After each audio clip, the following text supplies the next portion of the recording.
Hello, Seattle. Look at this room. It's awesome. It's really full. Welcome to the 11th annual Be Bold Now event. My name is Maxa Jaguar De Palma, formerly known as MJ De Palma. I arrived at a name change, never loving my birth certificate name, on a journey with a lot of twists, a lot of awakenings, and a few cosmic nudges. What I'll say about that is this: I believe a name has an energetic vibration. It calls something forward. And this name, Maxa Jaguar, represents who I truly am. Now, please feel free, from this day forward, to refer to me as Maxa. So thanks. Yeah. I'm sure you've already done this, but take a look around. This room's pretty full, and it's filled with possibility. It's one of my favorite words. I stand here full circle. I was one of the Be Bold Now speakers on our third edition. It was in 2017. It was held at Ben Roy Hall. Yeah. And so much has changed. And in some ways, a lot hasn't. And in fact, we've gone backwards. And that is why we are here tonight. We're here to celebrate everyday women doing extraordinary work, to accelerate not only closing the gender gap, but by doing so, making the collective on this planet better. And so we're here to activate, and the key word here is activate something big. This year's International Women's Day theme is Give to Gain. And here's the truth: giving is not subtraction. It is intentional multiplication. It amplifies us all. Now, when women give, ideas expand, not just solving singular problems, but healing the fabric of the systems in place. When women give, it opens doors, even doors you didn't know existed. When women give, communities rise, no matter what your identity is. And when we thrive, all of us, feeding a nourishing cycle of, my favorite word again, is possibility. Many of you participated in the Bold Exchange Give to Gain wall outside in the welcome reception, sharing what you can offer and what you're seeking. This is not networking. This is power in motion. This is about activating something big, seeding the moments of possibility. And we're going to be matching you, some of you tonight, live. And so if you didn't get a chance, don't worry. This is the QR code. There you go. Go ahead, if you want, take your phones out, just so you have the form up. So as you hear some ideas tonight, you might want to engage with that. So if you didn't get a chance, again, it'll be shown later. We also want to have a really big, warm thank you for our sponsors. Our sponsors who have gifted us this incredible evening. I want to say a huge, warm welcome, thank you, and a welcome to them again.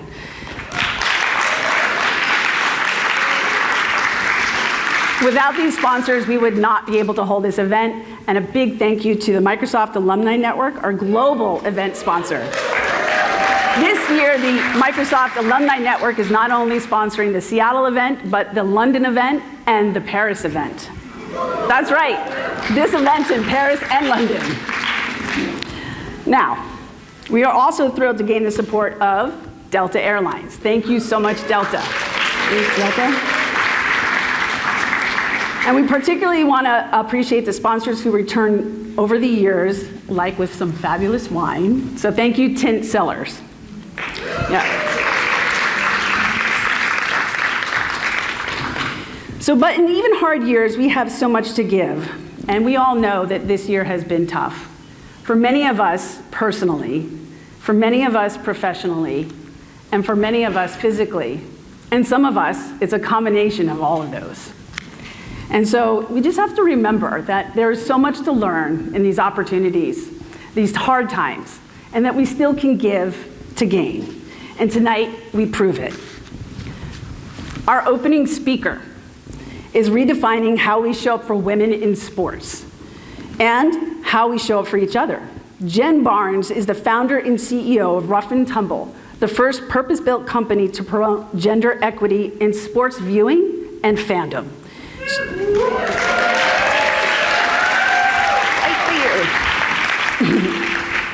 She's helped reshape how we watch, celebrate, and invest in women athletes. Recently named one of Seattle's 25 most influential people, she's not just building business, she's building belonging. Tonight, she reminds us that visibility is power and that investment is an act of equity. So please welcome to the stage to talk about being powered by bravery as well as caffeine, Jen Barnes.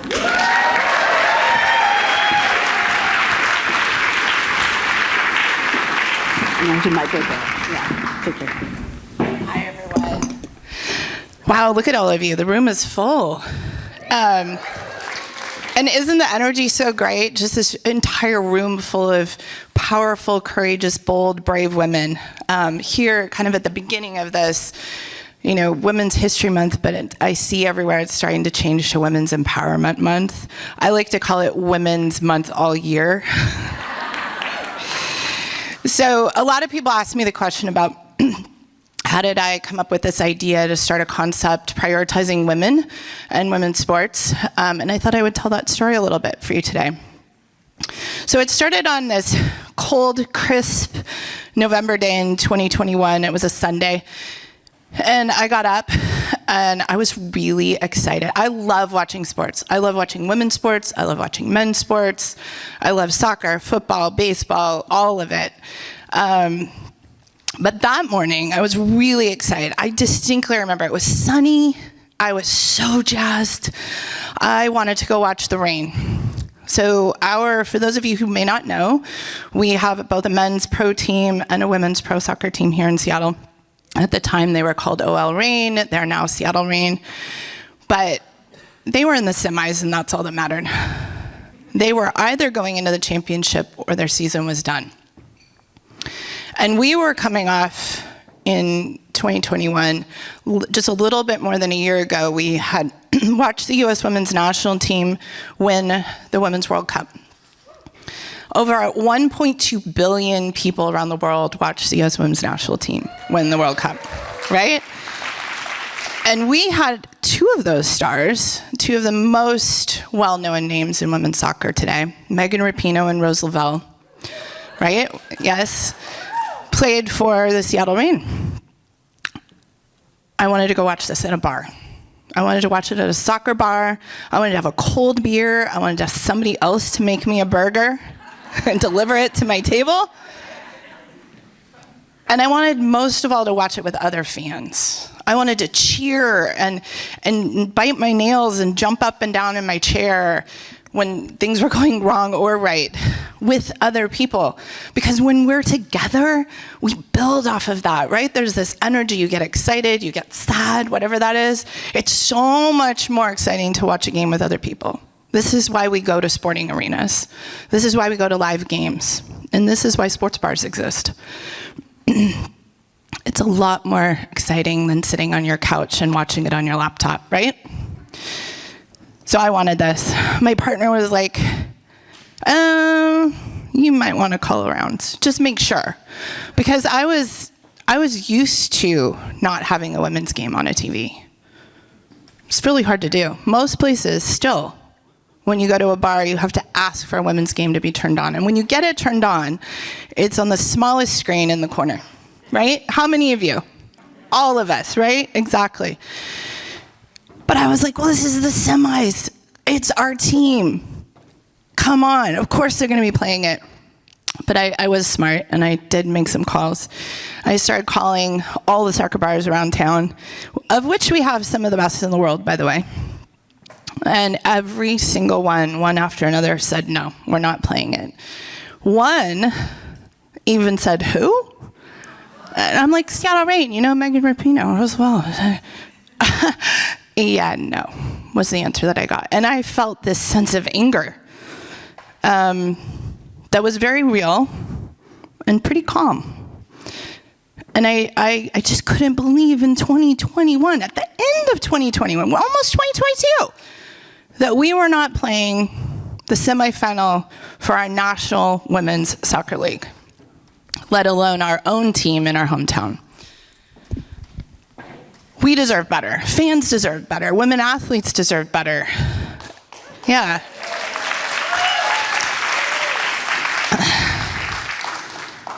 So then I did what any rational person would do, and I decided to open up a sports bar playing women's sports.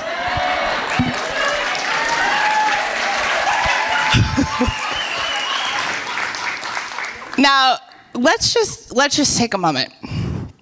This was the end of 2021. We were just coming out of COVID. The restaurant industry had been absolutely decimated. And I thought it would be a great idea to open up a restaurant. So I tried to talk myself out of it. I put it on pause. I went around and applied for some other jobs. My last and final interview, hopefully for the rest of my life, yes, hopefully for the rest of my life, was with a tech company on the East Side. And my final interview was with a white male cis CEO. And I went in there, and after about 2 hours of talking over lunch and talking in the office, he asked one final question. He said, well, we've had a really hard time recruiting women and retaining them. And let us know, tell me, what would you do about that? Listen, this is what I did for a living. I knew what I was talking about. I showed up with data. I'd gone through their website and looked at all their not very well-written job descriptions. I knew exactly what needed to be done. I laid it all out. I had data. I had examples. And his eyes glossed over. And he stopped listening. And I ended the interview. I graciously got up, thanked him, left, went downstairs, got in my car, pulled out of the garage, got on 520, and pulled over. And I called my partner and I said, I can't do this anymore. I can't continue to try to change gender equality from the inside when there's a man at the top who doesn't care enough.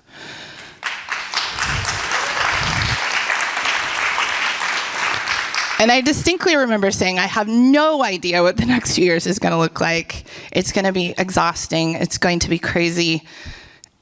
And I'm going to do it. And that was the start of Rough and Tumble.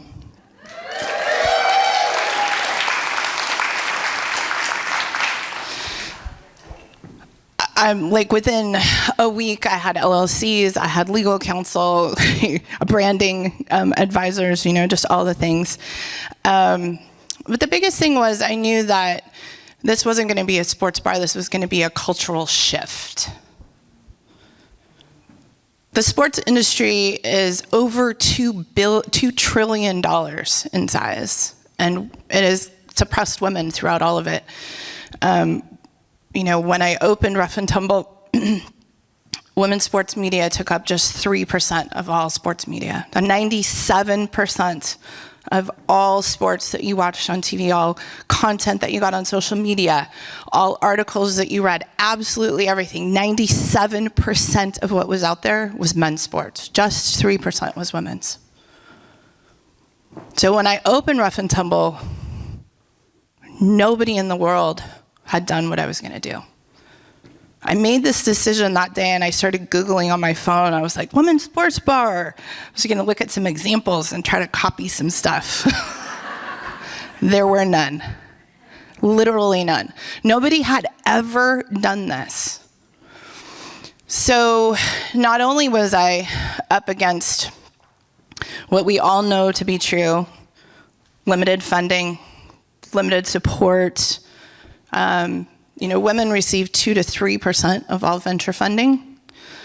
Only about 30% of business loans are given to women.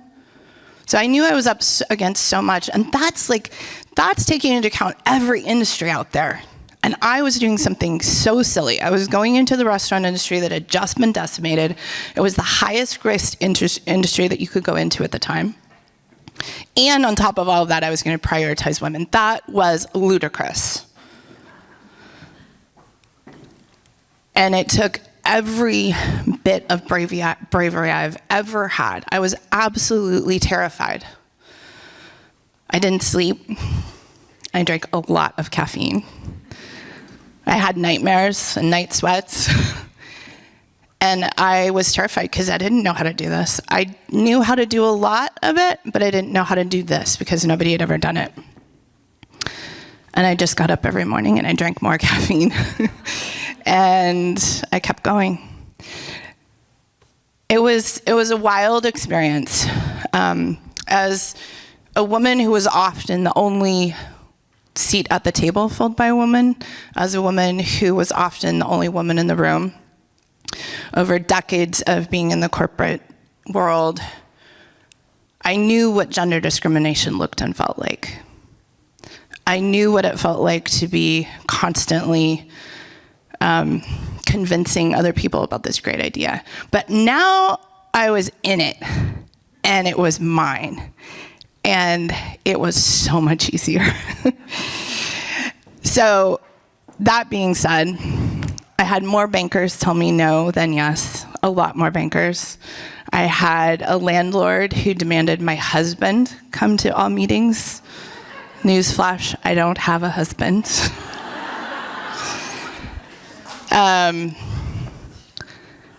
And that's pretty normal. The questions of like, how is this going to work? People don't like women's sports. Women are not fans of sports. Why are you excluding half the population? That one got to me. I was like, no, I'm including the other half of the population.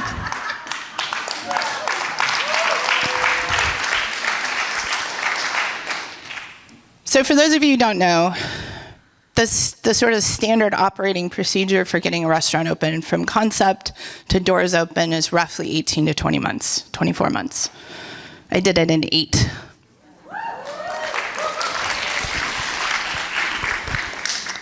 When I opened the doors in December of 2022, people showed up in droves. And by the way, for those of you who don't know, Rough and Tumble is just right around the corner. So when you're all done here, you can go over there. People showed up in droves.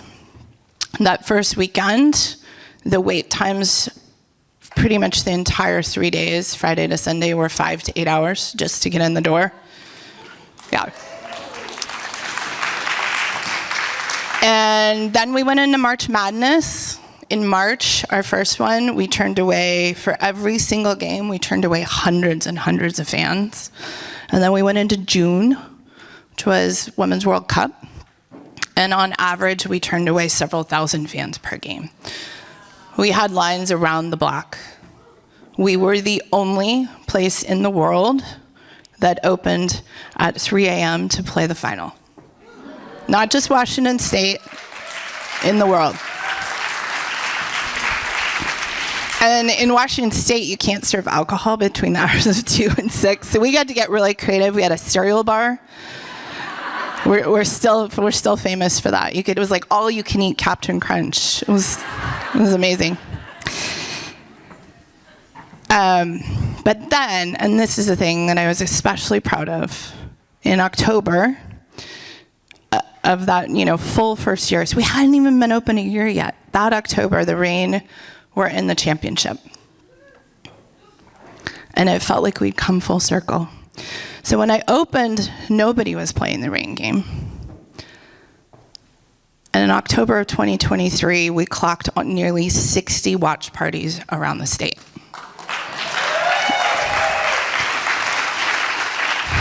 Why? Because Rough and Tumble proved that gender equality pays.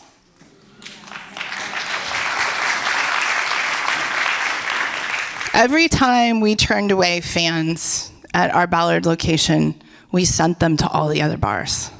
We filled every bar in Ballard and then some, and then we started filling up the brewery district. And the best part about that was everybody realized that if they played women's sports, people would show up and buy beer and buy burgers and hang out. And then other people wanted in on this. And so when that October happened, And we saw all of these watch parties that the rain was tracking around the state. It just felt like such an incredible moment to have affected that kind of good change. We were building a fan base, we were creating space, and we were prioritizing women. Fast forward nearly 3 years to the day, and I opened Rough and Tumble number 2. Yes. We opened that in December, this last December, in Columbia City.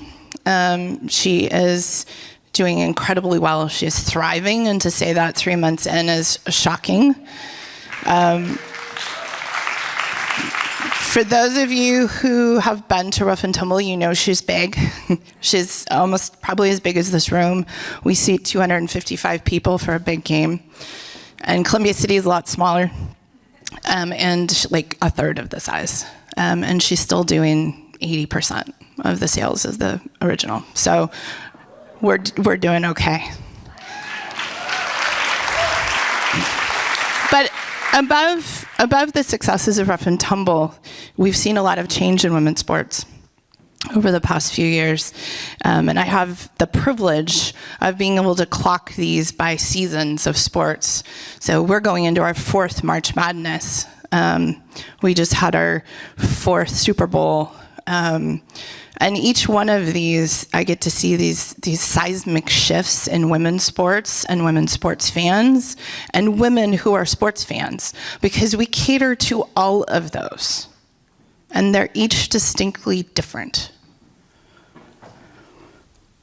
Today, remember when I said that when I opened Rough and Tumble, only 3% of all sports media was dedicated to women's sports?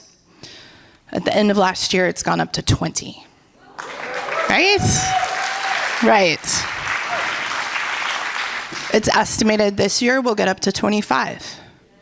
That is not 50%, but it is moving quickly in the right direction. We have built a fan base of women's sports fans that did not exist. Seattle is, I will say over and over and over again, the best women's sports city in the world.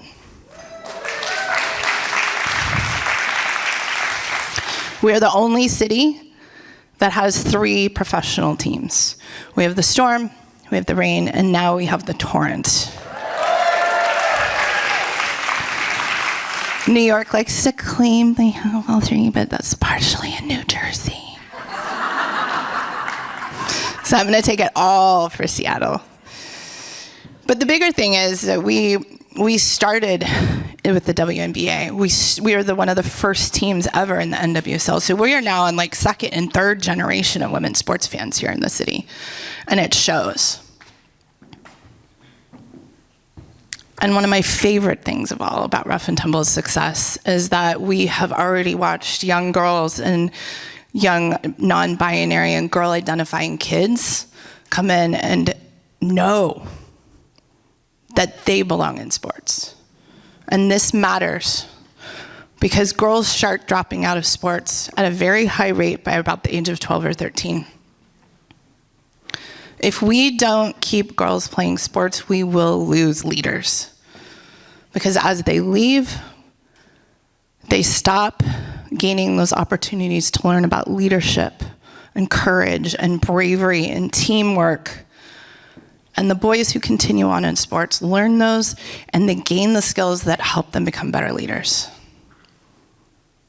94% of all C-level executive women played sports through college. 94%. It's pretty easy to see. Play sports, become a leader. If you stop playing sports, it's a lot harder to get there. So, as we navigate an era where gender equity is decreasing in the US at a rapid rate, we are going backwards. But Rough and Tumble is moving forward. Bravery. I've learned it's not particularly loud. And I'm going to read this because I don't want to miss some of this.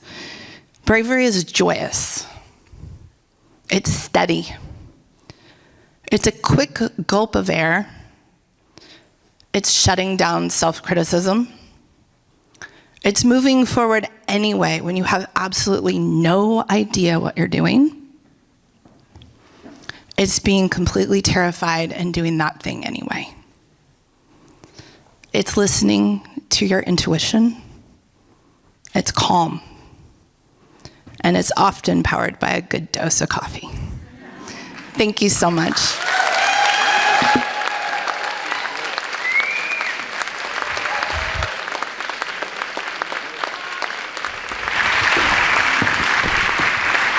Wow, amazing.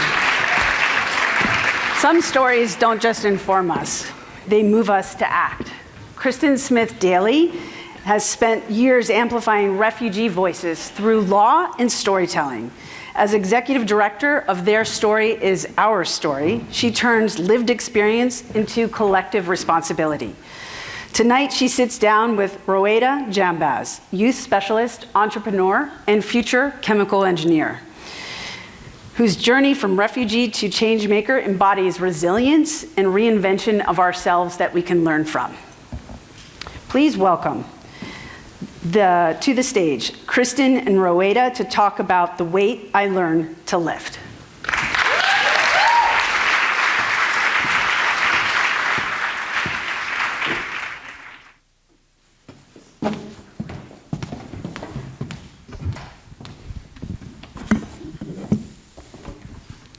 Okay, this evening we're going to have a conversation, which means you get to see one of the most fun things that I get to do in my ordinary life. And I'm talking with Roeda, and we're going to talk about some things that we've covered over the last few weeks as we've gotten to know each other. But Roeda, you have lived in 3 different countries, Afghanistan, Turkey, and now the United States. When we think about displaced people, typically we think about what they are leaving from. But I want you to tell me, what were you moving towards? Yeah, I was not only running from danger. I was exactly running toward the opposite of it. I was running towards security from insecurity. I was running toward clarity from confusion. I was running toward stability from instability. And most importantly, I was running toward a chance to be myself. I was running toward the education that empowers me and the opportunities that led me to help others. And on top of that, I was running toward a peaceful life where I could give back to community, where I could contribute, where I could learn and grow, and where I could survive. And on top of that, not only survive, but I could start to thrive. Okay. You were barely 19 when you became the legal guardian of your siblings while you were in Istanbul. This meant you were responsible for their education, for fighting loads of bureaucracy, and for trying to keep their legal status so they didn't get deported. What did it feel like at such a young age to be bearing that weight? At age 19, I couldn't feel any weight because I was focused on finding my way through the maze, fighting bureaucracy, advocating for my sisters to get their residence permits, enrolling them in schools, and keeping them safe. When you're in survival mode, you don't have the time to wait and stop to measure how heavy something is. You keep your focus on finding the next solutions. Whenever I hit a dead end, I knew that, then this is not the correct way or path. I will look for another path, for a different way. And then I was keep going until I found my way, until I find the solutions. And until then, I didn't realize that how heavy the weight was. When everything got resolved and the relief started to come, but not all at once, it came with the understanding that the weight that I was carrying eventually became part of me. It was too heavy, but I didn't let it to break me. So instead, that weight built me and made me stronger. I've never imagined that I would become that strong until life required me to be.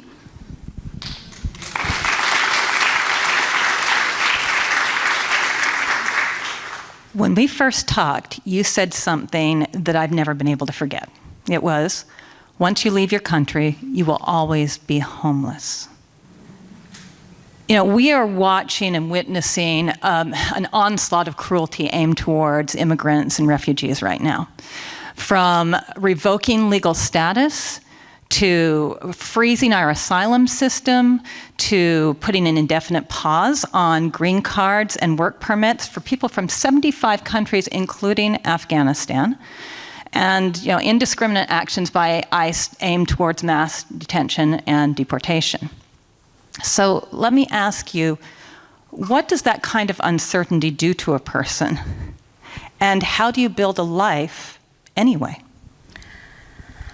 When you leave your country, you grow somewhere else with a different mindset, with a different way of living. Even if things get better back in your home country, even if nothing is threatening you anymore, going back would mean returning as a stranger. And for those that they haven't received their green cards yet, they don't fully belong anywhere. Not here, not to their home countries. And this uncertainty is bothering them because it is like a background noise in their life. It follows them, but they have to learn to live with it. With all that uncertainty, they're still building, knowing that there's no guarantee. Anything that they are building could be shaken at any moment. But this same uncertainty is teaching them and is forcing them to build through education, through contributing to their community, and protecting their loved ones. Until recently, you were working at IRC, and you were working specifically with newly arrived students, refugees. What did your experience give you that allowed you to help them in ways other people couldn't? One thing that no trainings could teach was the fact that I was understanding them. I understood them exactly, how they moved here as a refugee and what they are going through. I was telling them that you didn't have a choice not to leave your country, but you did pick to come to the United States because you believed in something better. And now that you're here, you have all the opportunities to learn and grow and become better and acquire knowledge and skills. Those knowledge and skills are your assets that no one can take away from you. A lot of them are struggling with language barriers. And I told them that don't see it as a challenge. See it as an opportunity to learn a new language and a new system of thinking. When they are lost in the educational system and in life in the US, I tell them that it's okay, you're learning it, because I learned it. I walk the same path that you're walking right now, not once, but twice. So I'm going to brag on Rowaida for a minute, okay? She is fluent in 5 languages. How many are you fluent in, okay? Also, you won't be able to tell, but she got to the United States in 2023, okay? Now, Rowaida, in addition to working for IRC, you were going to school full-time, and you decided to start a company, okay? So Rowaida's company, you sell jewelry that to help women in Afghanistan, and you also started creating makeup and cosmetics from natural products because you believe that what's on the shelves is quietly killing us. So tell me a little bit about where that idea sprang from and where you hope it will go. So that idea came from a personal experience. When I first moved to the United States, I developed severe eczema. Nothing was helpful, none of the steroid creams, lotions, nothing. The only thing that made a difference was switching to natural fabrics, using natural products, and avoiding processed food. And that experience taught me to read all the ingredients of every single product that I'm using. And as I was reading and researching about the ingredients, the more I was researching, the more shocked I became. Most of those products has ingredients that are harmful. Like certain sunscreens, they have chemicals that penetrates the skin barrier and enters the bloodstream. But wait, aren't they supposed to protect us? And they're also harming us? Then what is the point? And I thought with myself, there has to be a natural and beneficial substitute for it. So I continued my research, and I learned about natural recipes of mineral sunscreen. And then I made my first batch, and I tried it, and it was nice, but I continued researching, and I learned about natural UV blockers that are actually good for your skin. So I added those to my recipe. I also learned that almost 99% of lipsticks have heavy metals. And when you apply it, it directly affects your liver. And then I said there should be something useful and beneficial. So I made a natural lip balm that also have natural SPF and is eatable. So if it's getting eaten by you, it poses no harm to your health. So I was enjoying this journey, and it kind of became my hobby. And then I thought that this is also a responsibility to aware others of the daily products that they are using. That is why I started my LLC as a platform to educate people about the products that they're using and empower them to demand healthier products, and to introduce and offer alternative products that are full of ingredients that are healing instead of harming.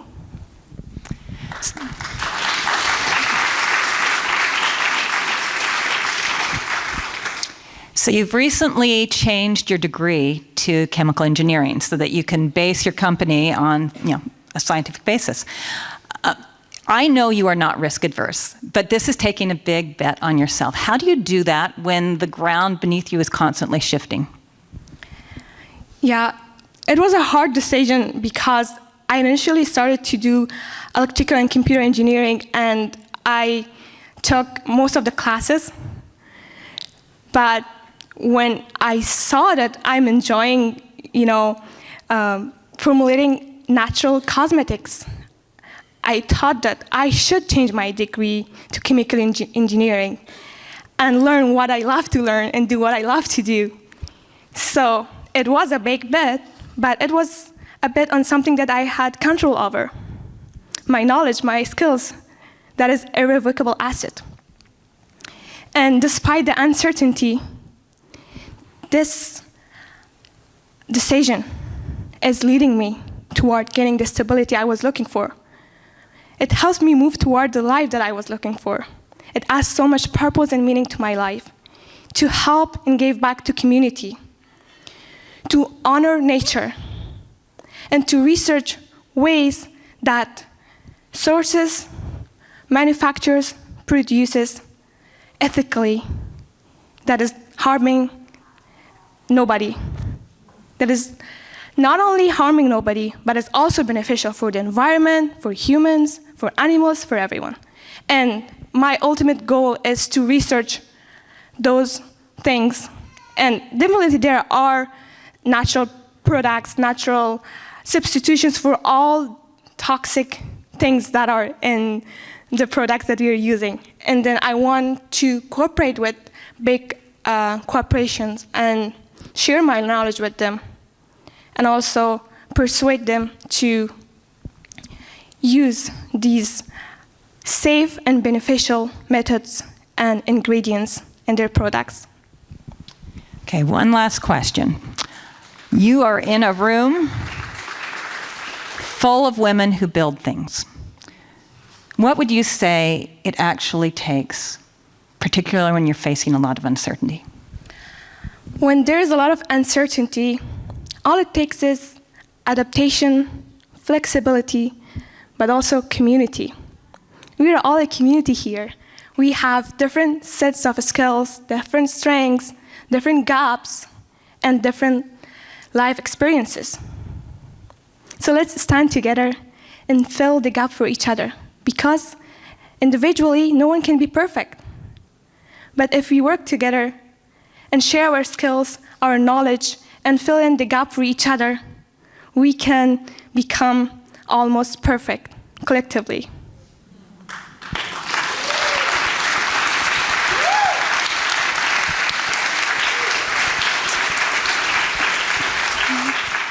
Rowida, like so many of our new neighbors, represents the very best of us. And look at all the gaps she's filling in. Thank you very much.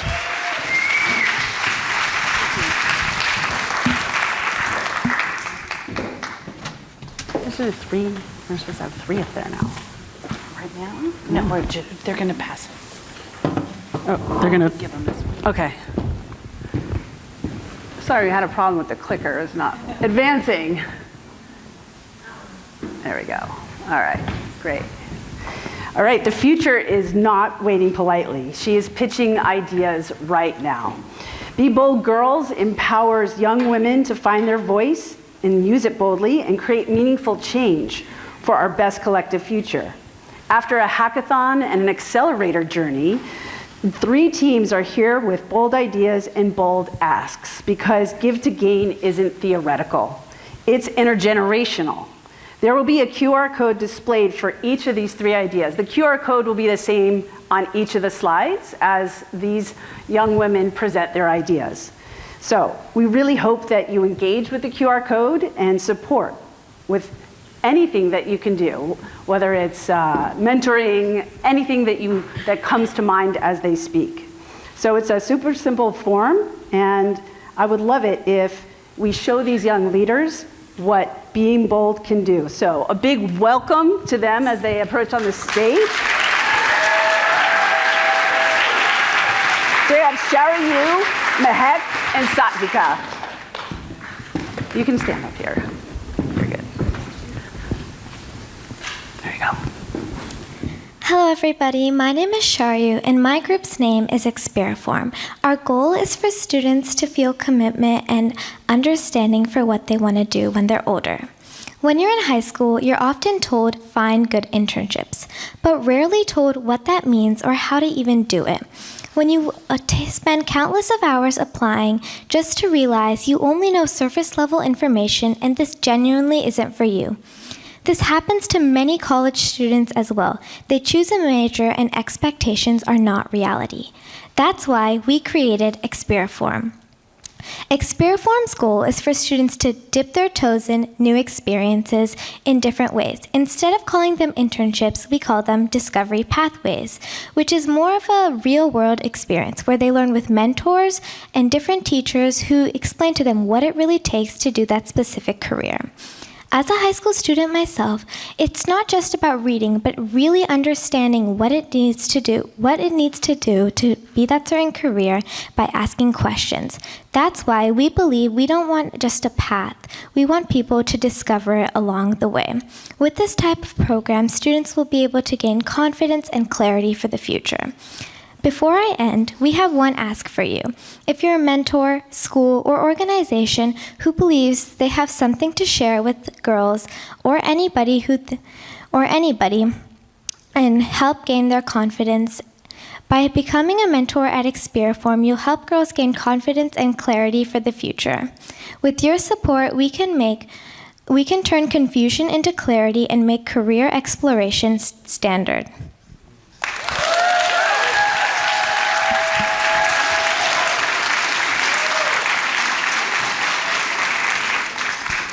Hi everyone, my name is Satvika Kanapin and I am representing another team that is working on a project known as Pink Medicine. Now our mission is simple. We want to provide women with the information they need whenever they take any type of medicine. Now if you didn't know, in the United States, until 1993, including women in clinical trials for medicine was not required. And even today, clinical trials that are meant for both women and men medicines, they're mainly tested on males, which means us women are not represented within the medical field, and we don't know what we're actually putting in our body. That's where our group comes in, Pink Medicine. Now, we are a website and organization driven to close the gap. We want to ensure that every woman has the information they need so they can confidently put medicine within their body, knowing exactly what's going to happen. Now, because organizations are not taking the step of actually, thank you. Now, because a lot of these organizations don't represent women within the medical field, it's important that we take a stand. And that's why our ask is really simple. We need medical research experts, or anyone, honestly, within the medical field or profession who can help us make this information more helpful and accessible for every woman. Now, currently, information on medicine for women is buried in documents that I'm sure I cannot read. Like, it is insane amount of English that I've never seen it before. So our goal is to make sure that when a woman on our website scans any type of medicine, they know exactly what they're putting in our body. And that starts with real research that we can make accessible, which of course talks a little bit more about our ask, and the fact that we want help from you in the audience to make this and real project to help change the lives of so many women across the globe. Now, currently, our website has a pilot couple of medicines, so we've tested about 10 and we're working on building that. But of course, with our ask, we want help from you. So again, medicine professionals, healthcare professionals, people who are passionate about women's medicine and anything like that would help us so much in our journey. So we would love for you to connect via the QR code and help make a difference within the women across the globe. Thank you so much.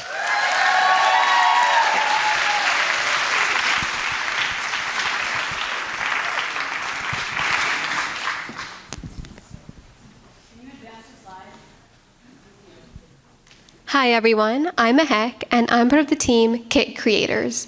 We want to make sure that no woman is overlooked when it matters the most. That's why we created Stronger Essentials. It's a compact emergency kit designed for women across the West Coast for natural disasters.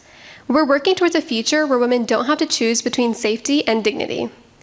The West Coast is being hit harder than ever, with floods, earthquakes, wildfires, and more, and it's no longer seasonal. With the changing climate, extreme weather is becoming more and more common and less predictable. And women's needs are often ignored during disaster relief. Most relief kits lack personal and practical, usable materials that are tailored towards women's needs, and accept ours because with Stronger Essentials, every item in our kit is carefully researched, and it's portable and compact because in case of an emergency, you may only have seconds to grab what you can carry. One feature we are proud of is our whistle, which is very, very small, but can be heard in a very loud or dangerous environment. Another thing we include is the feminine hygiene products. This is often forgotten in kits, but we know it's essential for women's safety and comfort. Another thing we want to say is that a lot of these items have been sourced, but we always need more. Also, our goal is simple. We want to provide essentials to women across the West Coast in times of uncertainty. We want them to feel seen, protected, and prepared. We are seeking distributors and/or connections and expertise in that area so we can ship our kits across the West Coast to women in any disaster, natural or not. Help us turn our intention into impact. And once again, scan those QR codes if you have help for any of us. And we really appreciate your support. Thank you.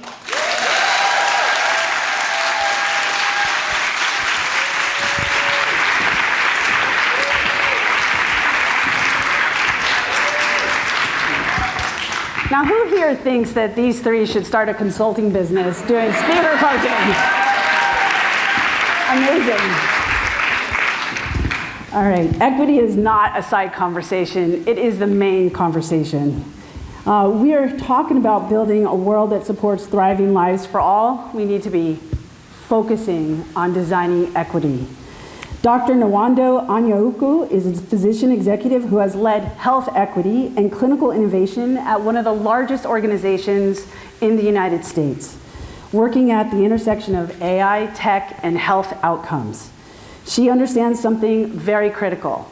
She understands that if systems that we build determine who benefits, then we need to be considering who's designing those systems. And we all know that health is wealth. Tonight, she challenges us to think about equity as strategy, definitely not charity.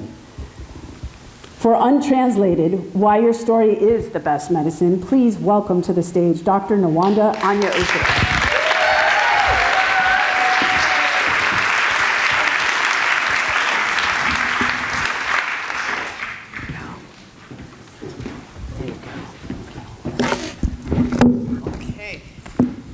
The good thing about being up here is that you can't really see.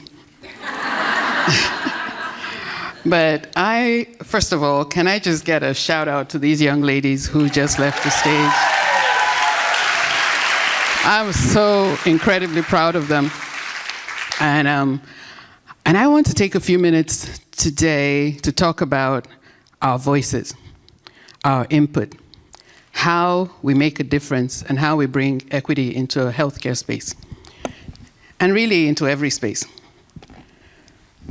So let me start here. I want you to think about your day today and all the different roles that you occupy. Maybe you're a mom, maybe you're a sister, maybe you're a partner, you're a logistics manager, getting kids to practice and dropping off food for your neighbor. Maybe you're a manager and you had to send off a bunch of emails, right, before you headed out. And you just kind of got it all done and then put on your shoes and your lipstick and headed out. And then you came to the welcome reception and you met some fabulous people and they asked you, "What do you do?" And you gave one answer, and all the rest of it fell away, right? Because it's just life. I'm just navigating my life. So what do? I'm a CEO, I'm a CFO, I'm a teacher, I'm a nurse, but you're also a woman, and all of those other things that you are every day, you just discounted them. So put a pin in that. We'll come back to that in a minute. And I'm going to tell you, I don't intend to fight with this clicker. So we're going to see whatever we see. Right? So let me just warn you about that now. Let me just say that women are often operating every day multiple frames simultaneously, and we discount it. But today I want to offer you a different frame. And just to give you a little background, I'm going to tell you a story. So I'm a pediatrician, and a few years ago, I was in my office in the afternoon. I was covering for a colleague in my practice, and I was seeing a baby who wasn't usually my patient. And mom, as moms do, brought the other kid because what's she going to do with that kid? So she came with the baby and a toddler. And while I was examining the baby, I looked over and I realized that the older sibling had all these dry, itchy rashes on her skin. And so I'm seeing the baby, who I was scheduled to see, and I asked mom about the other child, and she sighed. She said, "You know what? She's always suffered with that." And I gave her some input. I told her about using olive oil and shea butter, simple stuff. Introducing simple stuff into her bath time ritual, not new medicine or anything. And we went about our day. A couple months later, I look on my schedule and I see her name again. This time, she's scheduled for me, and she's brought the older child to see me. And so she comes into the room, she sits down, I say, "Oh, hello." And she pulls out this big Ziploc bag full of half-used steroid creams. And she says, Dr. A, these were all prescribed for my baby. And we'd been using them, but nothing worked. The skin just wouldn't get better. You glanced at her and you told me what to do. And her skin has been glorious ever since.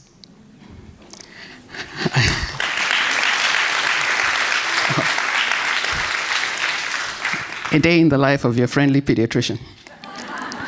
But I'll tell you, I smiled because that conversation was not about my medical knowledge. It was not about the things that I had learned in school. That Ziploc bag of creams did not exist because the doctors who saw her were malicious or not educated. It existed because the clinical trials, research, and education that guided them did not take into consideration people with skin like hers or mine. In that moment, I was a mom of two little, well, they were little at the time, they're not anymore, two brown-skinned children who had similar experience. I was a black woman. I knew of my traditional culture using shea butters and oils to improve our skin. All the different parts of me came together in that moment to help that family.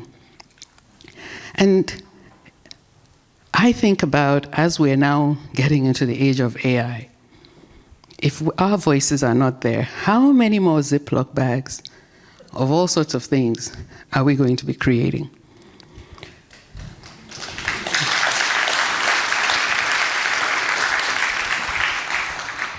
You see, we've talked about, and I just love the pink medicine girls. Can I just give you my heart? But we talk about the fact that the gender gap, the gender equity gap is worsening. You know, research did not include women for years, and these days I'm not even sure if it does. Like, it seems like it's getting better some days, and it seems like it's getting worse on other days. And we see all these things at the 30,000-foot level, right? The studies, heart disease was studied mostly in men. Don't ask me how much time they spent studying erectile dysfunction. Finally, somebody has discovered that maybe they should pay attention to menopause. But that's at the 30,000-foot level. What I want to talk to us today about at the individual level. How are we discounting our voice? How are we not stepping forward to say, this is what I know. This is the value I can add to this conversation. I want us to bring this discussion down to where we are so that we can act on it, especially in today's world where the big systems, nobody can tell you what they look like, but we can always make a difference about the things that we can do. We operate in so many spheres every day in our lives, and we count this knowledge as nothing. We don't think about it as strategy. We don't think about it as expertise. We just think, well, nobody really wants to hear that. Who wants to know all the things that I know? But I think it's really important that we recognize that we have a unique power. We know the operational function. We are the connective tissues of our families and our communities. Asking women's voices into conversations doesn't just affect women, it affects men, it affects children, it affects everybody, because we're the ones weaving it all together. And if we are not part of the conversation, or if we don't bring our whole selves into that conversation, then we are actually depriving the future of the value that we can add. And so I think, I wonder a lot of times why we struggle with this. You know, if anybody runs into a woman and you ask her, what are you up to? She will dismiss like 10 things before she gets to the one thing she may agree that she's actually good at. I think we think of it as modesty. Maybe that's how we were raised. You can't brag about yourself, it's self-promotion. But in a world where we're codifying things and saving it up in servers, it's actually dangerous to not bring in what you know. I was so impressed by the young lady who speaks 5 languages, so help me God, and has built her life in multiple spaces under incredibly difficult circumstances. Can you imagine distilling out all that she has been through, being able to put that into the future of building something new and great, just like she's doing? When she's looking at, studying new things, she's bringing the knowledge of all the places that she's been. And I think about that as an immigrant myself. I came to the United States 32 years ago. Amazing. I can't believe I actually said that out loud. I came from Nigeria by way of Trinidad and Tobago. And I remember landing here and trying to fit in. Technically, we all spoke English. However, it turned out that my English was quite different from everybody else's English. And, just the way that I strung words together was not the way everybody else strung words together. And it was very stressful. Like trying to go to lunch was a thing, because you're like, should we get some cutlery? And they'd be like, cutlery? You mean silverware? I'm like, well, it's not always silver. It's like, it was very, very challenging. And so I was constantly having to translate myself, right? I'd say, oh, where's the venue of the event? They say, the venue? I'm like, this is English. I didn't invent it. It's not my native language. How is this so hard? And so, and I'm trying to go through my career, and I'm listening to people at the top, and they sound very sophisticated. We must circle back and think about the paradigm shift. And I was like, Lord. And I thought to myself, well, if you're ever going to rise, you're going to have to talk like these people. And so I'm trying to, talk like, conform. Exhausting, eh? And one day I said to myself, you know what? You're trying to say what they're saying, but you don't even put the words in the right order. So, it just didn't work. So I decided I'm just going to say the thing the way it comes into my head and the way I see it in that moment. And what do you know? People started to say, thank you for saying that. I finally understood it. Oh, okay. Thank you for speaking up. The way you explain things makes it so clear. And so I said to myself, here you are trying to twist yourself into a pretzel, trying to talk like other people, but what the room needed was my authentic voice. And it's interesting just how many people have that experience. Maybe not quite as dramatic as mine, but we're trying to show up in a way that we think the world wants. And as we're talking about women particularly struggle with having the confidence to step into a space and say, you know what, I know something here. It has something to do with the fact that historically when we said it, somebody shut us down, right? Somebody said, oh, you're hysterical, you don't know what you're talking about, right? But I think that the time has come for us not only to step into that space, but to be intentional about amplifying one another. Because as fast as we're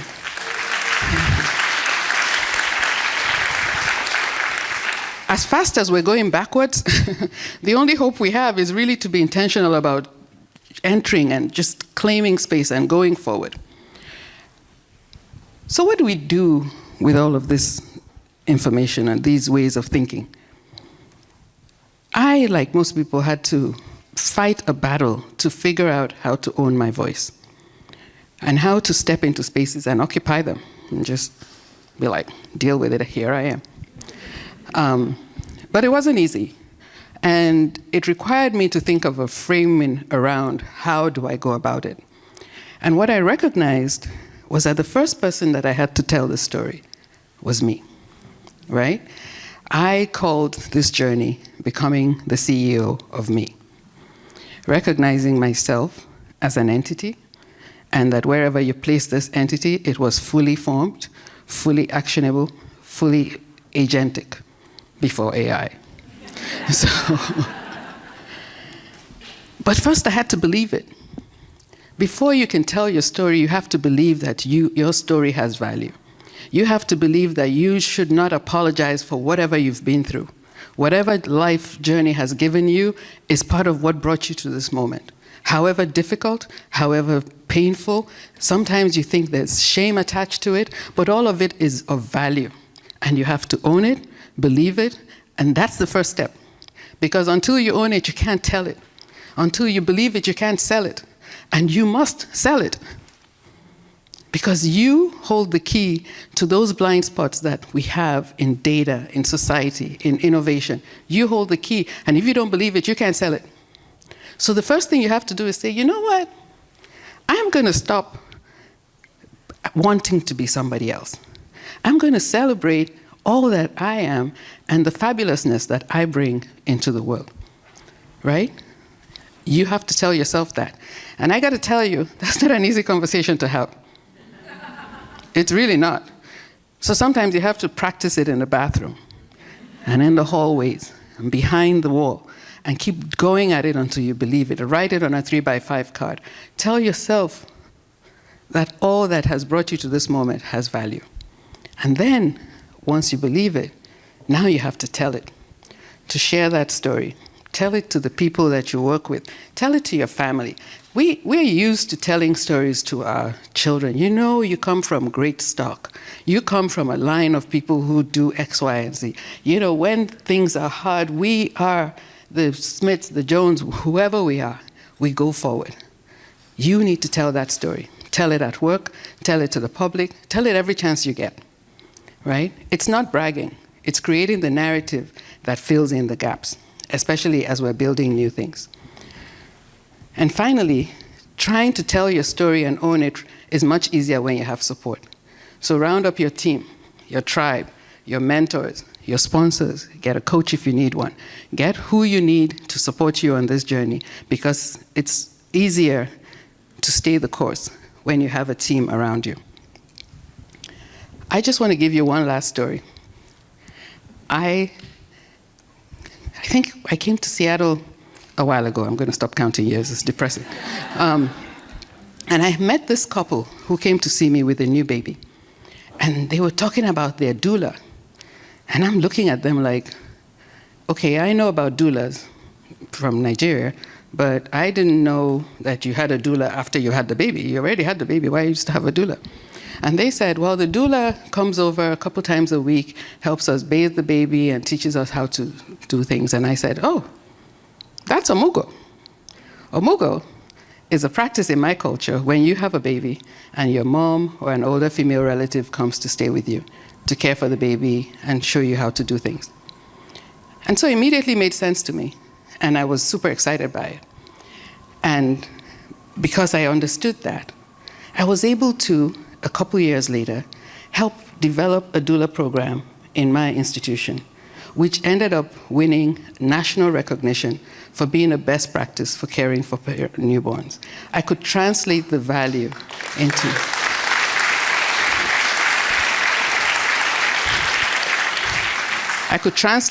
metrics that they understood, reducing postpartum depression, helping breastfeeding. Those are things they understood, but I understood because of my experience, the value. And I wanted you to draw that connection between what you know, where you've been, and where you can take society as a whole. So as you leave tonight, I want you to own your story, tell your story, bring it into the room, because when you do, you give somebody else permission to do the same.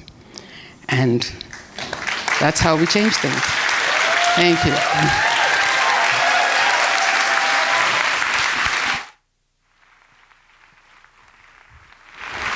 Thank you so much. Thank you, thank you. Thank you. I see a theme rising here, and it's about the value of our lived experience. Every one of us in this room has a valuable lived experience. And each one of the speakers so far has given of themselves in a very authentic way that has provided a gain to the community, to countless people. So let's try to lean into speaking up. I remember when I first started Many years ago, I walked into Microsoft, and I had a mentor who told me, MJ, at the time, stop agreeing with everyone in a meeting. We did not hire you to just keep saying yes and agreeing. We hired you for your lived experience. And that hit me really hard. And I started to do the best work of my life. So this is a really powerful theme that's arising. So without further ado, AI is not neutral yet. I had a front row seat. It reflects those who shape it, who program it. Their hands are building an exponential impact on the future.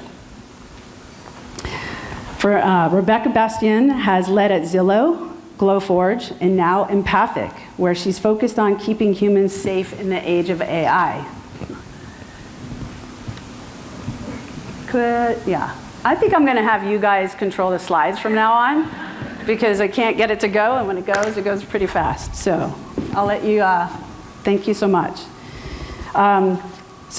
Because if women are not designing the future, your mothers, your daughters, your sisters, you are going to get designed right out of the future. And so this next session, who shapes the models that shape society, is going to be given by Rebecca Bastien. Please welcome to the stage. I hope this works for you. It was prism. Okay. Hello, Rebecca Bastien.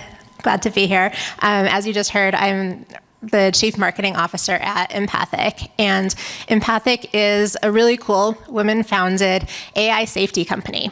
We work with AI builders to ensure that interactions, particularly more risky or nuanced ones, are safe for people. So things like interactions with children, people with mental health issues or medical concerns, making sure that safety and accuracy is really a top priority there. I just started at Empathic a few months ago, actually. And to be perfectly honest, it's my first time as a chief marketing officer. I've been a product leader through most of my career. And it's also my first time working directly in AI. I've worked with AI for a long time, but really being in the weeds with what's being built here, it's a first for me too. Which, if any of you know me at all, you know that I'm always doing something for the first time. That's kind of my MO. And I've really designed it that way. I've tried to create a career that's more of a jungle gym than a ladder, and am always trying to take big swings or big lateral moves. I find that it's a lot more fun that way. So I've done entrepreneurship, building things within existing bigger companies, and entrepreneurship. I've built and sold my own startup. And I've been an executive across different verticals and industries. And it stays really exciting that way. I have this philosophy that there's not a single one right path through life. I know a lot of people, probably people here, feel like you're supposed to know exactly where you're going and how you're going to get there. And it's like it's supposed to be this linear path. And I've talked a lot about, and actually wrote a Choose Your Own Adventure book about the idea that, no, I think it's actually supposed to be twisty and turny and unpredictable. But I do get asked sometimes when I'm talking about that, well, how do you even know what direction to be going in if there's no one right path? And I actually have an answer to that, if I can make the click work. So what I like to do is triangulate the answer to 3 different questions. What you're passionate about. So thinking about, what are the ideas that energize you or that you can't stop thinking about? And then what are you good at? Which, that could be things like jobs on your resume and the direct skills that you've gained from those. But I would say that it's probably much bigger than that, right? There's all facets of our life, like you've heard about tonight, that we're gaining skills from. And then the third question is, where am I needed? And sometimes that's a job posting that has a neat description, or it's someone asking you to do a thing. But oftentimes, I think where you're needed might be just recognizing that there's a problem to solve and that you could be the person to solve it. So for me, I was taking a few months off in between jobs recently, and I was answering these questions for myself and thinking about that. And even though I haven't, worked deep in AI before, I did feel like the future of humanity feels like a pretty important place for me to be. And I think that that's really impacted by the direction that AI is taking right now. And I think I do have the skills to impact that. And that's really what led me into working in AI safety. And so what I would suggest here for all of you is, if any of you are kind of asking similar questions or trying to think through your next direction, is maybe is the triangulation to those questions for you something that could impact the future of AI? Because it definitely needs impacting. So let's break it down, starting with passions. I know probably many of you wouldn't list AI as one of your passions, and that's fair. You know, you might even feel kind of icky or fearful about a lot of what you see happening. But let me pose a few other passions that might resonate with you, like mitigating biases. So because AI is trained largely on existing data, like the entire internet, it propagates existing biases that exist and amplifies them. And particularly, all the gender biases that exist get amplified when there aren't women working in AI, which is unfortunately the case right now. So we see this appear in a lot of different ways. So for example, generative imaging. There's one study that found that when you ask models to create a picture of a doctor, 82% of the time it shows a man. Whereas in the UK, where the study was conducted, doctors are only 47% men. So this is biases propagating biases. And you'll see similar things with like a picture of a CEO or other kind of like gender skewed fields. But this really matters because there was actually a Stanford study that showed that when people see imagery of people in careers online, it actually affects what they picture then going forward in terms of what gender they picture for that particular career. So that has implications. But it's not just imagery either. So another really broad study that analyzed looking at AI resume parsers across different models found that these AI tools preferred names associated with men in 55% of the cases, and names associated with women in 11%. And the rest of the percents were name agnostic. But so, bias like that has an impact on who gets hired and who gets paid.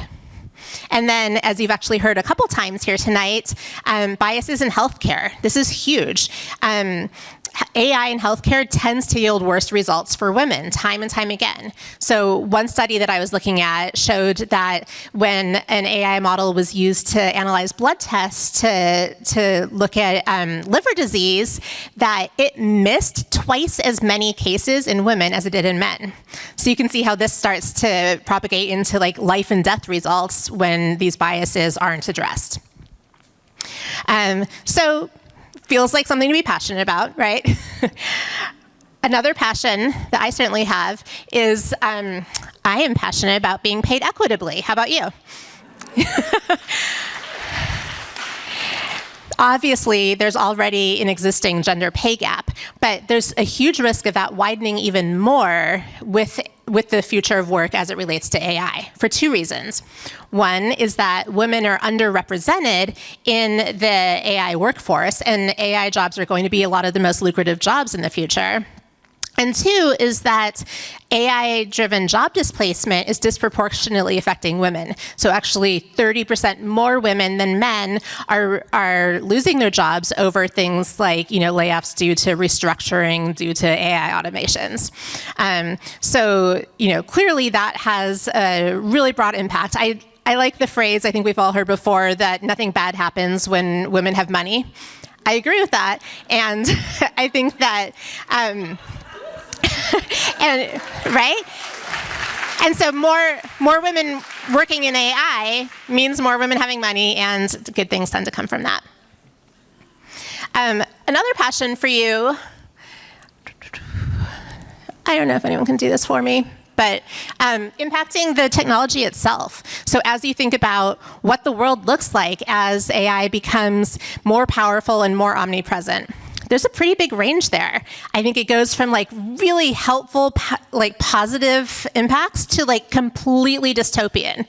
And who is working on this is going to determine what direction we go, Right now, unfortunately, only 12% of AI researchers are women. And when you look at the global AI workforce, it's estimated to be about 22 to 30% women, which is not enough. When you think about who is influencing what happens, I think that that's something that we can be completely passionate about. And I'll name the passion could be fear-based. I think that's valid, right? Being scared of the bad scenarios can sometimes be enough passion to want to be part of the solution and not ending up there. So if any of those passions or any other ones that you might be able to come up with might lead you into thinking, maybe I would like to impact the future of AI, then next let's look at, do you have the skills to do that? And I would say yes.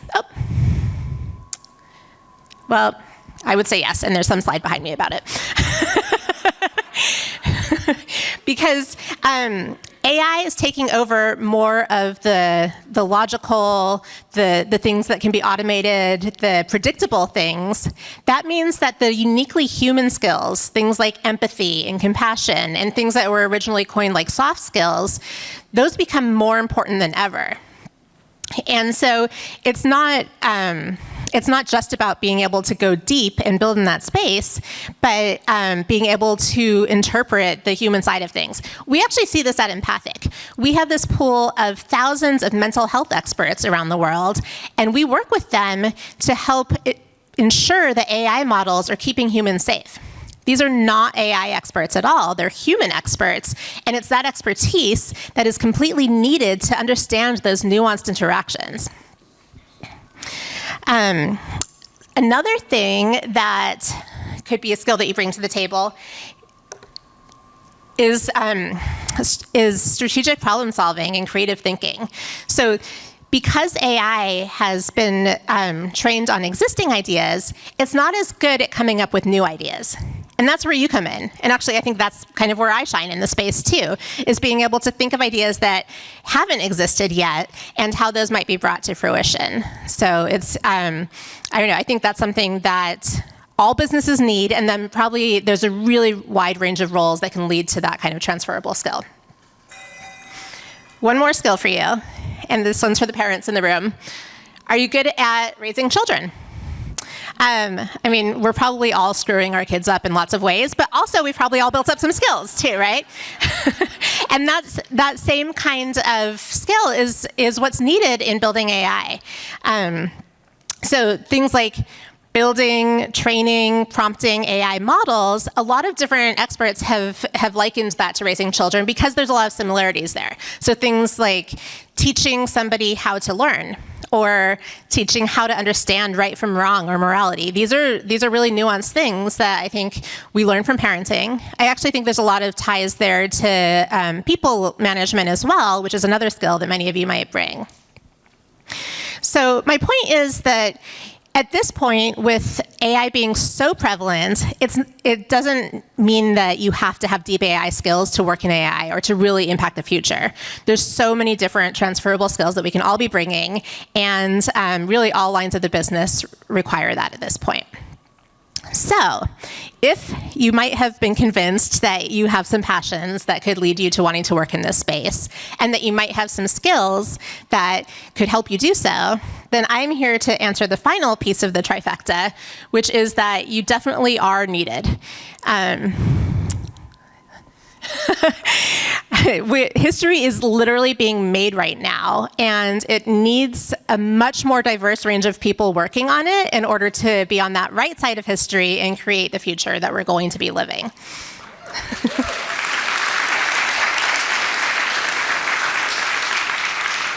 Thank you. And my last thing I want to mention is just that I really love this theme of giving for International Women's Day, and so I'm just putting it out there. I'm very easy to find, and I would love to cheer you all on, help you think through your nonlinear paths that you're forging, and I love connecting with cool women in the Seattle area. So find me, let me know how I can be of help, and I'm really grateful to be here tonight. Thank you. Thank you, thank you. These next two women didn't just create an event, they built a movement across continents. Co-founders of the organization Be Bold for Change.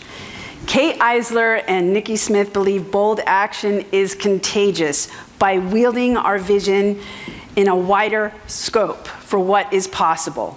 Tonight, they will share what each of us have to give and what we are willing to ask for. And yes, you'll be invited to keep the reciprocity going, so that QR code will be up, and so matches continue beyond tonight. I'd like to welcome to the stage my longtime mentor who changed my life many years ago, Nikki Smith, and the unstoppable Kate Eisler.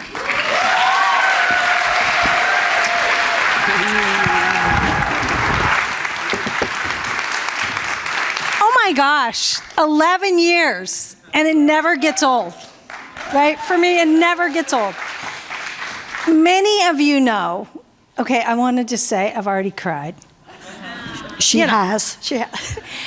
Because this is my favorite day of the year. Well, this and International Women's Day. So the 8th, it comes around every year, like Christmas, people. Why don't you know this? Why don't we celebrate it? Comes around every year.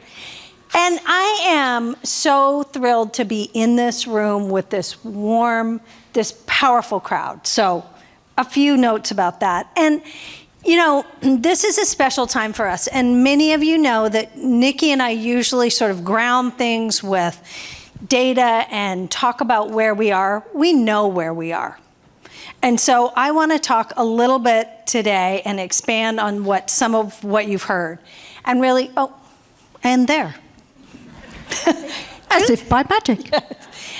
Two things can be true.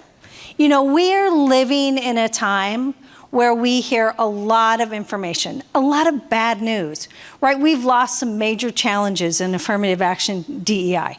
We've had over 200 Fortune 500 companies disavow their DEI programs and say, you know, walk away from things. We've had horrendous funding cuts. We've had almost 500,000 women leave the workforce since January of 2025. That breaks my heart, absolutely. We have loud, criticism of women, and it's a bad thing.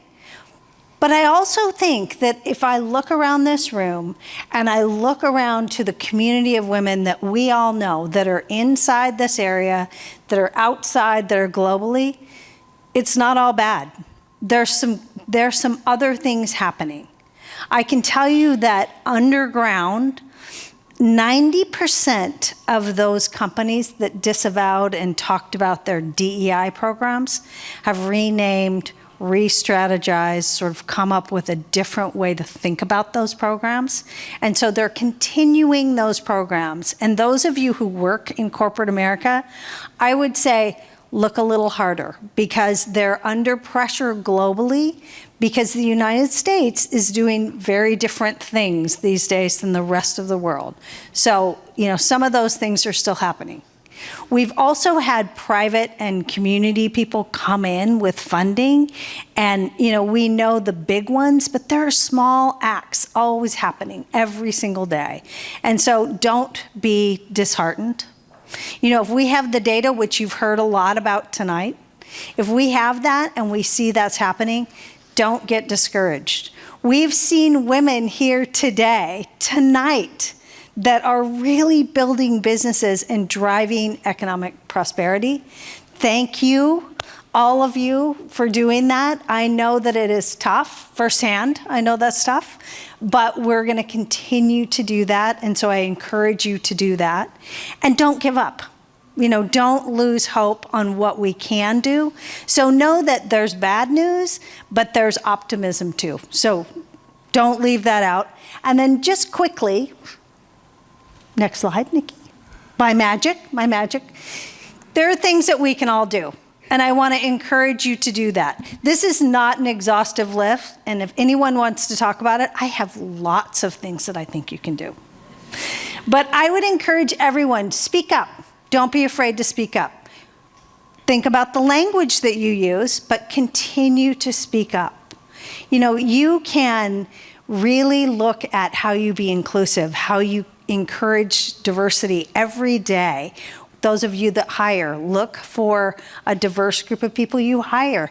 Mentor people. Shop and invest in women's businesses. We've heard today, cosmetics, sports. There's all kinds of things we can do. Look for a woman-owned business. It could take you a minute, but the benefits are crazy good. And so I would say to you, two things are true.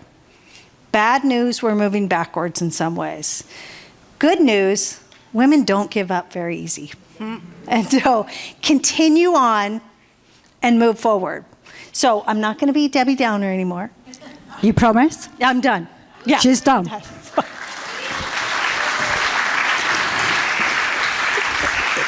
So often I hear people, particularly women, they're overwhelmed and they're going, what can I do? So in the spirit of Give to Gain, I thought I would pull this table together. It's on the IWD website. And what struck me when I looked at that table, that on the, I think it's your right side, there's a lot of things that require money, donations, funding, promotion. But there's also a lot of other things that you can give that are not about money, but they're as equally valuable. And two favourites of mine are, one, celebrate.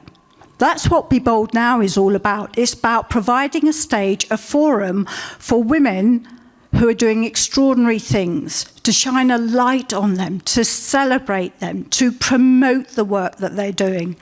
And then another one is introductions. So many of us here have social currency. It is cheap and easy to share. So make introductions, make those connections.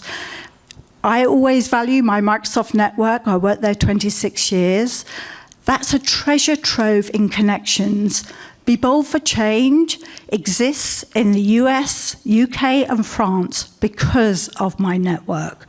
And so those are just two examples. There are many more on this chart, and there's a lot for us to give. Women are very good at giving. We're not very good at asking. So next time someone says, would you mind being my mentor? Would you mind introducing me to somebody? Say, yes, I'd love to.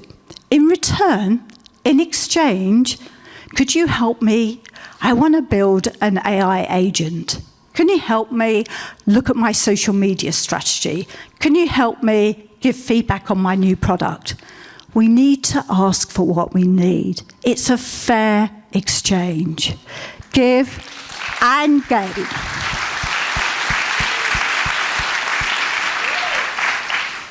So in the spirit of Give and Gain, I want to invite one of our sponsors and partners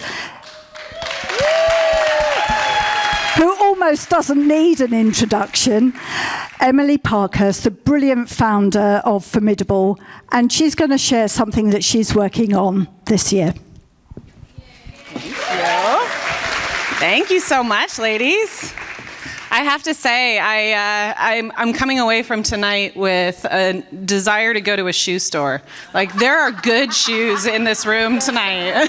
Let me say that. I mean, I thought my sparkle sneakers were good, but I gotta up my shoe game. No, thank you so much for having us tonight. Formidable Media, I started this company 2 years ago after 20 years as a journalist and in media, because I found that women's voices were not being represented in the press. And I had made a concerted effort as a journalist to call more women and ask them to comment for stories. And when I called them, they'd say, you know, I'm not really the right person, but Joe over here, he talks to the media all the time. Why don't you just talk to Joe? And no matter how hard you tried, women would just opt out. They would choose not to be part of the conversation. And I really started to think about why that was. And I think part of it is we're gendered from a very young age to apologize for having opinions. And you hear it every day in meetings when women say, I'm sorry, can I jump in here? Like, we need to stop apologizing, first of all, but second of all, we just don't wake up in the morning and think, everybody should know what I think about this topic. And let me tell you, men do. I was on the receiving end of many, many op-eds that were pitched to me when I ran the Puget Sound Business Journal here in town for about 6 years. And I think in that time, women pitched me maybe 5 times in that whole time. Men pitched me probably 3 times a week. They really do wake up thinking everybody needs to know what they think, whether they're informed about it or not. So my call to action here is that women need to lean into the media. And part of what we're doing with Formidable Media is we're trying to create a safe space for women to have a good experience with the press. We understand that women aren't always treated fairly by the media. And so it's really important to us that women have this experience, get more confident about how they're being treated in the press, so that when the New York Times calls you and asks you to comment for a story, you say, yeah, forget Joe, I'm here. I'm here and I'm ready to talk. Yes. So that's why we started the company. And we have a daily newsletter we hope you would subscribe to. It's beformidable.com.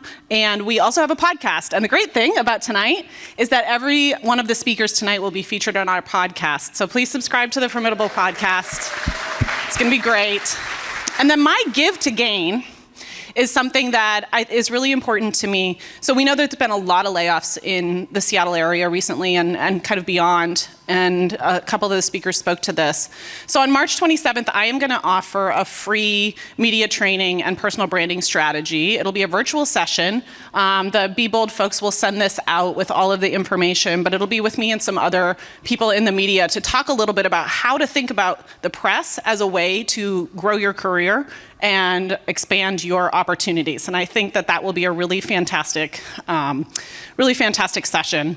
So I would encourage you to subscribe to the newsletter, follow the podcast, and consider joining us for that session. Thank you so much.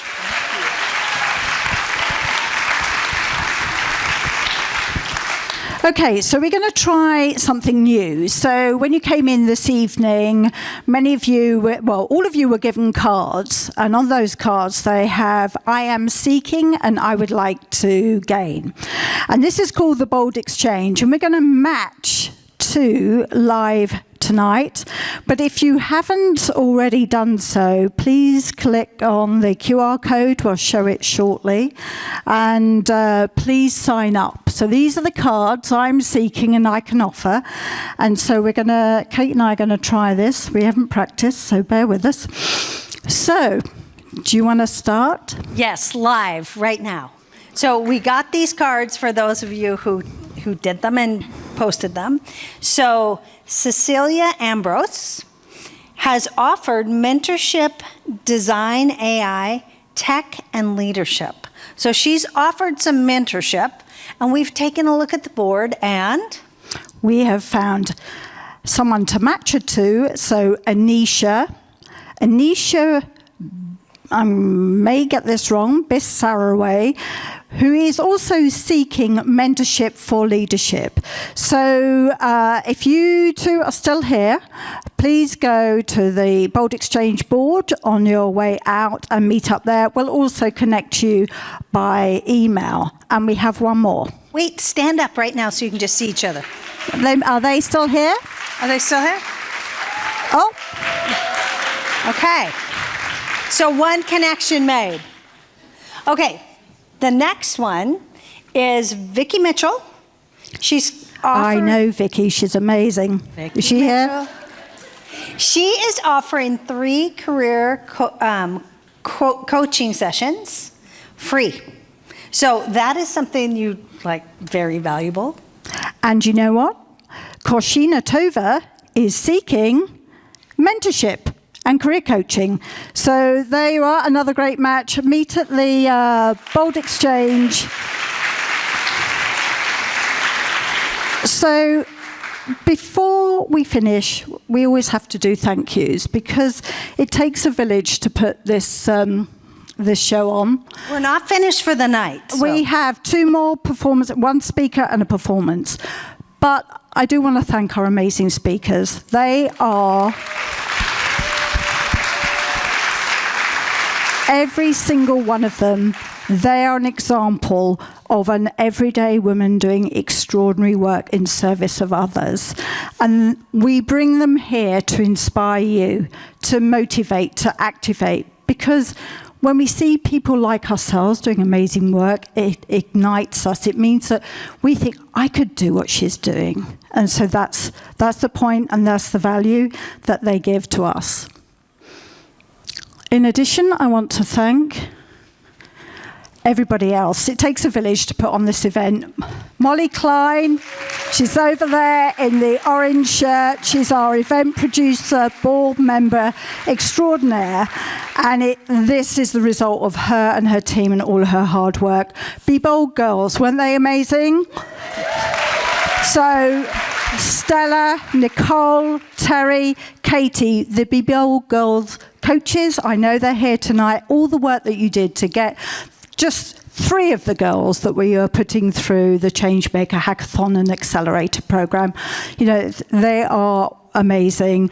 I also want to thank our sponsors. You know, unfortunately, events like this aren't cheap, and we need people like the Microsoft Alumni Network, like the Delta, like Formidable, like Points of View, like Sparkle Barn, like everybody who has given their services tonight. Justin Ladd and his videographer team, Cecile Miller, our photographer, all of those people are what make this event really, really sing. And Tent, the wine, makes it really good. And Tent, yeah, good point. And then the VIP bags, those of you who signed up for a VIP, they are all women-owned businesses. When you look in that bag, those of you who are lucky enough to get one, they are all women-owned businesses. But I also want to thank our male allies. I know there are a few very brave men in the audience here tonight, and there are 2 people that we always forget to thank. And that is Doug Eisler, married to Kate Eisler, and Nick Smith, who is my long-suffering husband. Also known as parking attendants and wine couriers. Attendants. So this year, we thought we must not forget to thank them. So before we pass you over to our last speaker, an amazing performance, I think, Kate, did you want to take a selfie? Yes, I want to do a selfie because it's my favorite picture of the year. And we do them, and you know, we want all of you guys to stand up and be excited about this, right? We might need the house lights up. We might need the house lights up. I don't know if that's possible. Okay.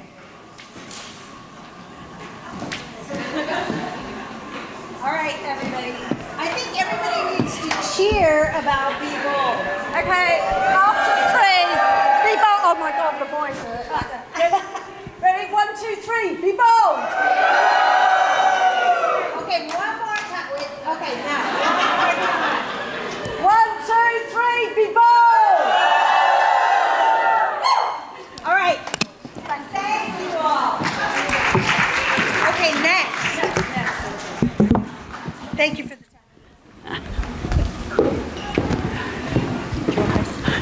Sure, thank you.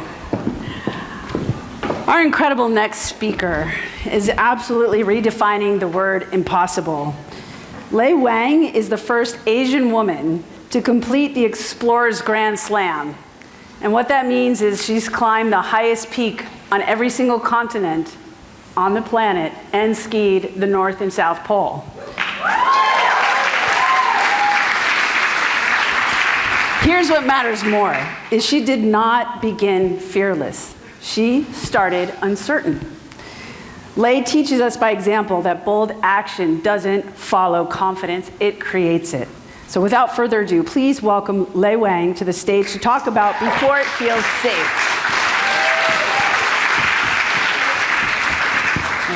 Thank you. Thank you so much. I normally don't open my speech this way, but because today's theme is all about being bold, being courageous, proudly own what we achieved.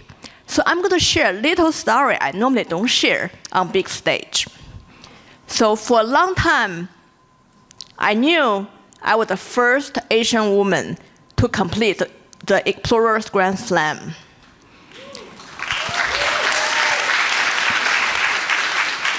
But it is about almost 6 years after that. One day, I had a conversation with my coach. She asked me, how many people in the world finished that? I said, I don't care, I finished. I don't know. I said, how many women? I said, I don't care, I don't know. And then my coach forced me, go count it. So I found out I was the number 4 woman in the world to complete this.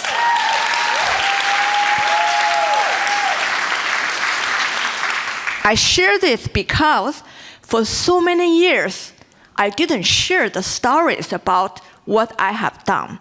Because you can imagine on those teams, I was the smallest one all the time, and oftentimes I'm the only woman. So I was surrounded by men who have done first ascent of this one, have done the hardest run on that one, have done so many. So whenever people tell me, oh, you're the first woman or first person I've ever met who climbed Everest, now to say you did all the other things. And I was thinking, all the people around me did Everest. All the people around me did harder things. So that's why I never shared that story. And that's why I'm sharing it today, is because we need to be proud of what we achieved and probably share it with the world, announce it to the world. Thank you. So today, the talk I want to talk about is achieve the seemingly impossible and why we should go for that. Because in today's world, we are in the most accelerated era in human history. And almost every leader I speak with is always, how do we keep up? But the truth is, the biggest risk is not technology. It's not a disruption. It's we underperform relative to our own potential. That's a tension between courage and what's the confidence, what's the comfort. So that tension is what's holding us back. We are shrinking our ambition. We are playing it safe.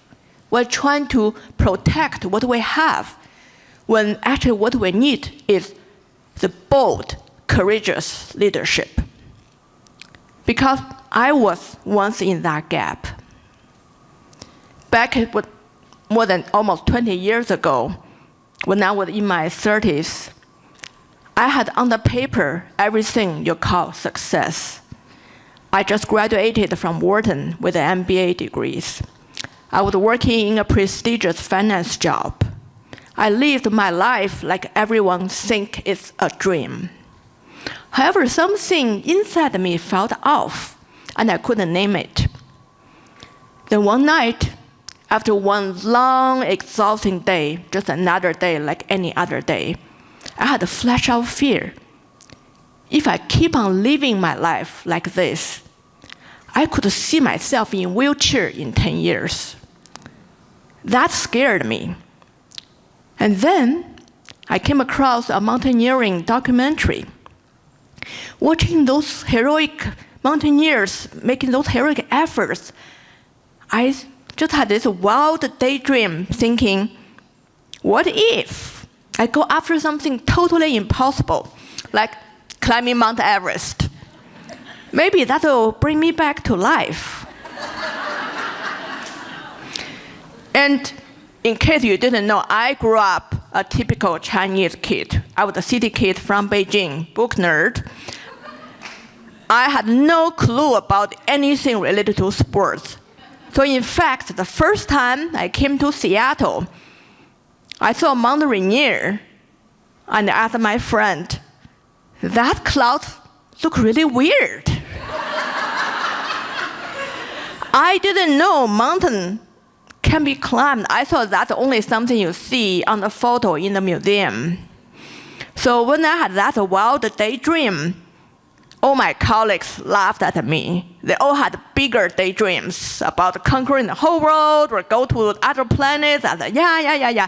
So everyone just, even I myself was laughing at it because I never thought that was possible. All I really wanted was something motivated me to go to the gym.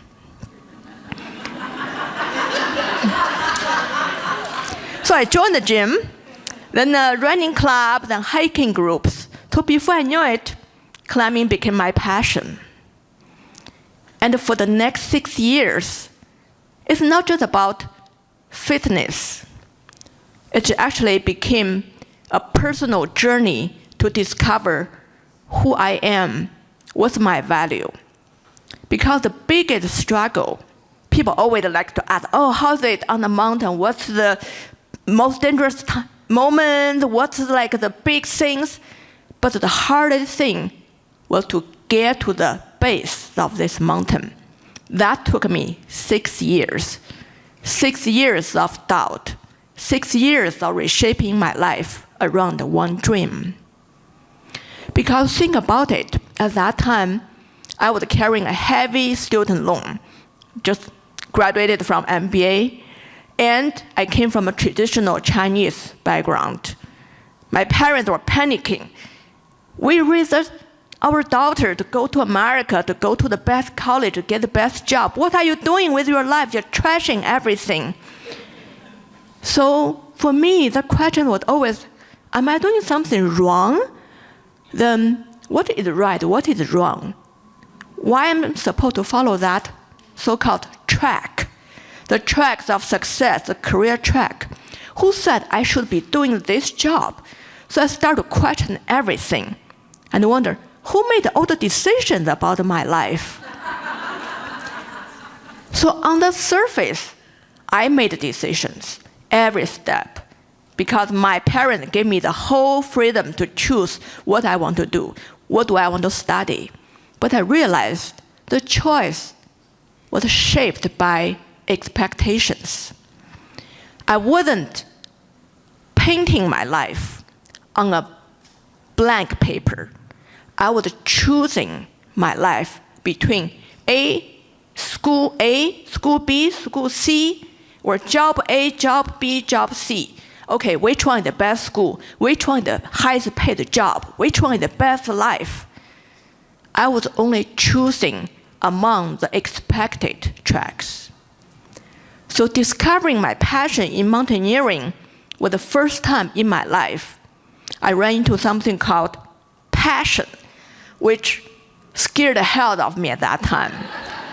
Because when we were young, our dream is about become a scientist, become a writer. That's what we learned in school. But climbing, in Chinese traditional expectation, that's not someone who is educated with this kind of background supposed to do. You are not supposed to do something that's not right. So that's the time that I did 6 years of soul searching, trying to find the answers, and realized in this life, no one can answer your life for you. You have to decide what's most important for you. How do you define your positioning in this world, your value, who you are, what's the meaning, what's the purpose of your life? It's all up to you to decide. So at that time, I realized there are so many people who are educated in computer science, which was my original education, who had MBA degrees, who know to do computer job, who know to do finance jobs, but we don't have enough people who have the courage to be thinking independently, to choose with their own path, follow their own passions. And I felt that is my calling, to be courageous, to show the world. You don't have to follow expectations. You can define your own path.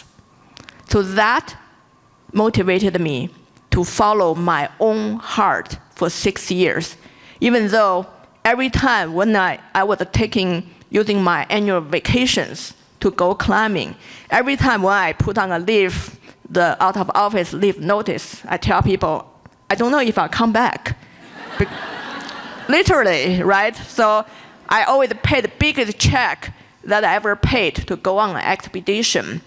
And I never know if I'll come back alive or not. But I know I would not regret.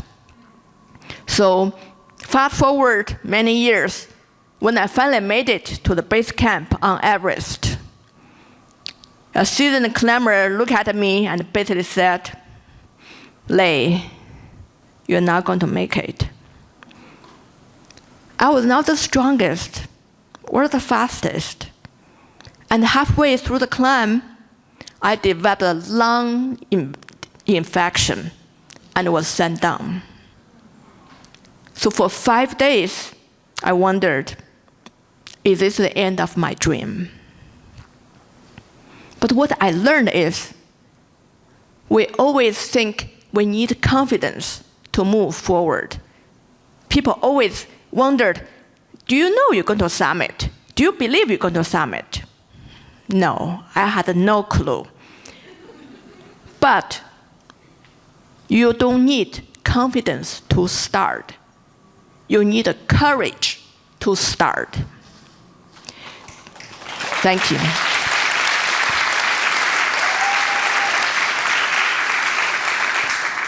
Confidence comes after action. Because confidence says, I know I can do this because I have done this, I have done that. But courage says, I don't know if I can do this, but I will step forward anyway. And courage is what leads us to next breakthroughs, leads us to the next meaningful steps. And that's why we need to pursue the seemingly impossible. Because the seemingly impossible is not about fantasy, it's not about unrealistic. The seemingly impossible is the next level of your performance that you are not comfortable with yet, because it requires growth beyond certainty. That requires courage. So during those many years of struggling, I was never sure how far I can go. And at one of the worst possible time, 11 months before Everest, I was recovering from ACL surgery. And one night, I almost quit. I called my mentor, and he said, Lei, go train. Show them what's possible. So I went out, running in the freezing rain in the dark night, tears mixing with storm. As I ran, I realized this climb was never about the summit. It was about becoming the kind of person who keeps climbing when it's easier to quit. And that is what pursuing the seemingly impossible builds in you, the courage. So this world, the acceleration will not slow down. The disruption is just a new constant. But courage will still decide who leads. The seemingly impossible is not about the summit. The seemingly impossible is not out there. The seemingly impossible is a future version of yourself, asking to be trusted before it is proven. So the real question for everyone here is, who are you bold enough to become? Thank you.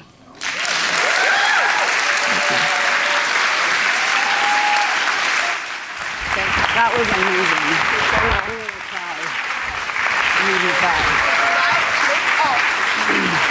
to say a few things? Go, just tell him. I don't even know. Is that yours? I don't know what's that. Okay. Because the theme, the give and the share, so I was giving away my workbook about achieving the seemingly impossible to guide you through the exercise that you can take it back to your team. So I don't know where is that QR code, somewhere in the slides.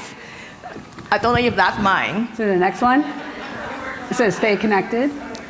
Or that is my, Great. or connect with me on LinkedIn that I'll be happy to share with you. Thank you. Thank you, Lei. Thank you so much. Thank you. Wow, so inspiring. I was moved. Thank you so much. Reciprocity isn't just a concept nor a result. It is something embodied. Cypher Queens was founded to create space and place for visibility and community for B-girls because talent thrives where support exists. They are not waiting for permission, they're creating their own stage. Now let's give them the energy they deserve because they're surely gonna give it to us. Cypher Queens!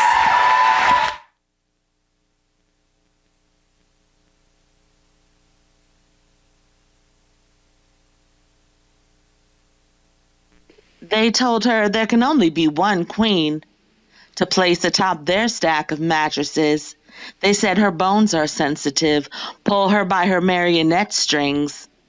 They mustn't tell her she's a warrior, mustn't let her be an architect of a shared queendom, a pyramid with no cheerleaders, sovereign but not solitary. They mustn't let her join her sisters in flight, in fight, a movement, in V formation, taking over the sky. We are Cypher Queens. Incidentally, when we cipher, we form a circle, as in the numeral 0, but hip-hop takes nothing and makes it something, something from nothing, and the person in the middle is not alone. They are surrounded and pushed forward by that magic that's created by everyone who surrounds them, and when they express themselves, they speak in a language that only those who know can understand.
to invite all the speakers up to the stage with me while I just share a few closing thoughts.